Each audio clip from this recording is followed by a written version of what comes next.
The state labs are very backed up and they have a long backlog. So if I send in a kit today, it's not uncommon for it to be over 6 months to a year before I get those results back. A Fort Hood soldier now under arrest in connection to a murder that took the life of a 32-year-old Killeen woman. 20-year-old Corey Grafton is in police custody tonight after a witness placed him at the scene and DNA evidence confirmed that witness's testimony. Tonight, 25 News reporter Leah McNeil is breaking down this case.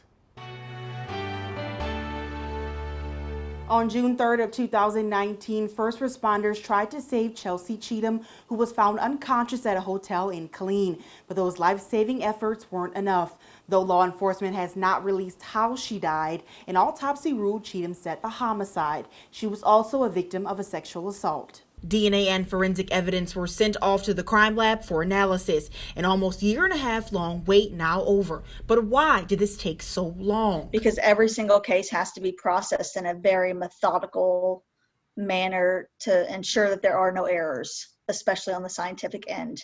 And that takes a certain process, and that certain process takes time, and there are no shortcuts. With 17 years in law enforcement and now a professor of criminal justice at A&M Central Texas, Dr. Tammy Bracewell explains due to the lack of resources, backlogs across all types are common. It's something she experienced firsthand. So at one point in time, I had over 100 cases. They were all sexual assault or crimes against children assigned to me.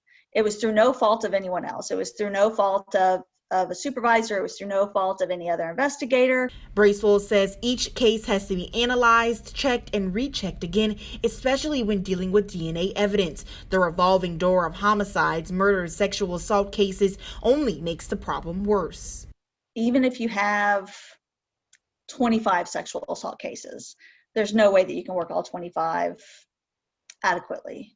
And as soon as you clear one, more come. So you're never on top of them. Having closed many cases herself, Dr. Bracewell tells me though the work is tiresome, it's rewarding, especially when cases like this end with someone behind bars.